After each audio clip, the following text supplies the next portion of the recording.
السلام علیکم بچوں، کیسے ہیں آپ لوگ؟ امید ہے سب ٹھیک ہوں گے۔ بچوں میں آپ کی اسلامیت کی ٹیچر مس ماہم۔ بچوں آج ہمارا اسلامیت کا لیکچر نمبر 10 ہے، جس میں ہم سبق قرآن مجید کا کام کریں گے، جو کہ ہم نے پچھلے لیکچر میں پڑھا تھا۔ ٹھیک ہے بچوں، تو آج ہم قرآن مجید کے سبق کا کام کریں گے۔ میں پچھلے لیکچر میں آپ کو سمجھا چکی ہوں اور اس کی بلند خوانی بھی کروا چکی ہوں۔ تو چلتے ہیں ہم اپنے کام کی طرف۔ بچوں اسلامیت کا کام شروع کرنے سے پہلے آپ سبق قرآن مجید کا ٹائٹل بنائیں گے اچھے سے، تاکہ آپ کا کام اور زیادہ خوبصورت لگے۔ اس کے بعد بچوں ٹائٹل کے بعد آپ نے فہرست بنانا ہے کہ آپ اس سبق میں کیا کیا کام کریں گے۔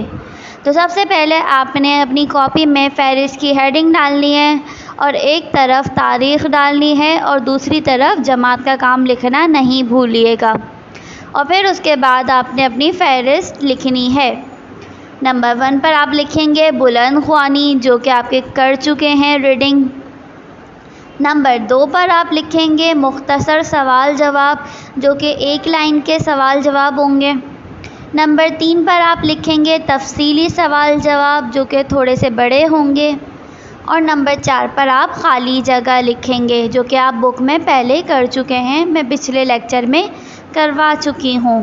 تو سب سے پہلے ہم چلتے ہیں مختصر سوال جواب پر۔ بلند خوانی بھی آپ پہلے کر چکے ہیں۔ بچوں امید ہے آپ نے سبق کا ٹائٹل بھی بنا لیا ہوگا اور فہرست بھی لکھ لی ہوگی۔ اب آپ آ جائیں میرے ساتھ مختصر سوال جواب پر۔ سب سے پہلے آپ اسی طرح سے ڈیٹ ڈالیں گے، یعنی کہ تاریخ لکھیں گے آپ۔ دوسری سائڈ پر آپ جماعت کا کام لکھیں گے اور بیچ میں سوال جواب لکھیں گے سین جیم۔ اس کے بعد آپ مختصر سوالات کے جوابات لکھیں، یہ والی ہیڈنگ بھی ضرور ڈالیں گے۔ اور اس کے بعد نمبر 1 سوال لکھیں گے بلو کلر سے، جیسے کہ میں نے لکھا ہے۔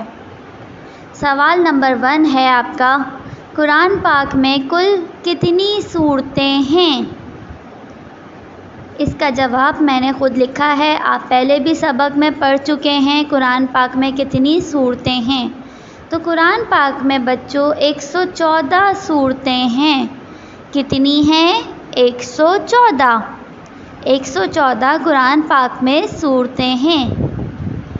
پھر اس کے بعد بچوں سوال نمبر 2 ہے، وہ کون سی کتاب ہے جو دنیا میں سب سے زیادہ پڑھی جاتی ہے؟ اس کا جواب لکھا ہے، دنیا میں سب سے زیادہ پڑھی جانے والی کتاب قرآن مجید ہے۔ بچوں کون سی کتاب ہے جو دنیا میں سب سے زیادہ پڑھی جاتی ہے؟ گڈ، قرآن مجید۔ قرآن مجید وہ واحد کتاب ہے جو دنیا میں سب سے زیادہ پڑھی جاتی ہے۔ بچوں آپ نے سوال جو ہے بلو کلر سے لکھنا ہے اور اس کا جواب پینسل سے لکھنا ہے۔ سوال نمبر 3، قرآن پاک کا دل کون سی سورت کو کہا گیا ہے؟ اس کا جواب ہے، قرآن پاک کا دل سورہ یاسین کو کہا گیا ہے۔ بچوں یہاں پر میں آپ کو ایک بات بتاتی چلوں کہ ہمارے جسم میں دل کی بہت اہمیت ہے، اور اگر ہمارا دل کام کرنا بند کر دے تو ہم زندہ نہیں رہ سکتے۔ تو سورہ یاسین کو قرآن پاک کا دل اس لیے کہا گیا ہے کیونکہ اس کی بہت اہمیت ہے۔ سورہ یاسین کی اگر آپ تلاوت کریں، اگر آپ پورا قرآن نہیں پڑھ سکتے اور صرف سورہ یاسین کی تلاوت کریں تو یہ تمام پریشانیوں کو کم کر دیتی ہے اور آپ کی روزی یعنی کہ کھانے میں برکت دیتی ہے۔ یہ تمام مشکلات کو حل کر دیتی ہے، اور اگر آپ بیمار ہیں تو سورہ یاسین کا پانی دم کر کر پئیں تو بیماری سے شفا بھی دیتی ہے۔ اور اگر آپ امتحان میں آپ دعا کریں، سورہ یاسین پڑھ کر، سورہ یاسین کی تلاوت کر کے دعا کریں تو آپ کو یہ امتحانات میں بھی کامیابی عطا کرنے میں مدد دیتی ہے۔ تو سورہ یاسین کی بچوں بہت زیادہ اہمیت ہے۔ یہ انسان کے جسم میں کہیں درد ہو رہا ہو تو اس درد میں کمی آ جاتی ہے اگر سورہ یاسین کی تلاوت کریں۔ تو بچوں سورہ یاسین کی بہت زیادہ فضیلت ہے۔ بچوں، اگر آپ کے پیارے اس دنیا سے گزر چکے ہیں اور آپ ان کے لیے سورہ یاسین پڑھ کر دعا کریں تو ان کو وہاں پر سکون دیتی ہے سورہ یاسین، ان کی بخشش کرواتی ہے۔ تو بچوں، اس لیے سورہ یاسین کو قرآن پاک کا دل کہا گیا ہے کہ اس کی بہت زیادہ اہمیت ہے۔ سوال نمبر 4، قرآن پاک کی ان 2 سورتوں کے نام بتائیں جن کے نام جانوروں کے نام پر ہیں۔ تو بچوں، اس کا جواب ہے سورہ فیل اور سورہ بقرہ۔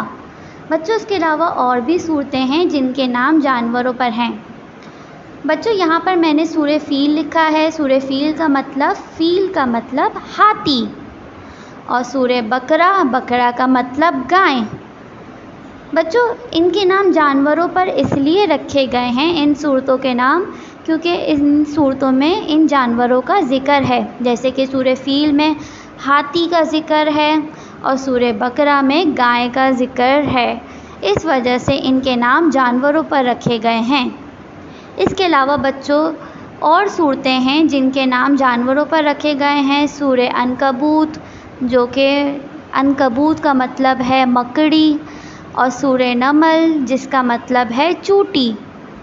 تو بچوں، یہاں پہ 2 نام پوچھے ہیں تو اس لیے میں نے یہاں پہ 2 نام لکھ دیے ہیں۔ سوال نمبر 5، راتوں میں سب سے اچھی رات قرآن پاک میں کس کو کہا گیا ہے؟ تو بچوں، آپ بتائیں کس کو کہا گیا ہے؟ آپ نے سبق میں بھی پڑھا ہے کہ راتوں میں سب سے اچھی رات قرآن پاک میں شب قدر کو کہا گیا ہے، کیونکہ بچوں آپ کو پتہ ہے اس رات قرآن پاک نازل ہوا تھا۔ یہ رات تمام راتوں میں سب سے بڑی رات ہے۔ اس رات آپ جو دعا مانگیں گے وہ قبول ہو جاتی ہے۔ بچوں، اس رات اگر آپ عبادت کریں گے تو آپ کے تمام زندگی کے گناہ جو ہے اللہ تعالیٰ معاف کر دیتا ہے اور آپ کی ہر دعا کو قبول کر لیتا ہے۔ تو بچوں، اس رات میں عبادت کرنے کا بہت زیادہ ثواب ہے۔ اگر اس رات کوئی عبادت کرے تو اس کو عام راتوں سے زیادہ ثواب ملتا ہے شب قدر کی رات عبادت کرنے کا۔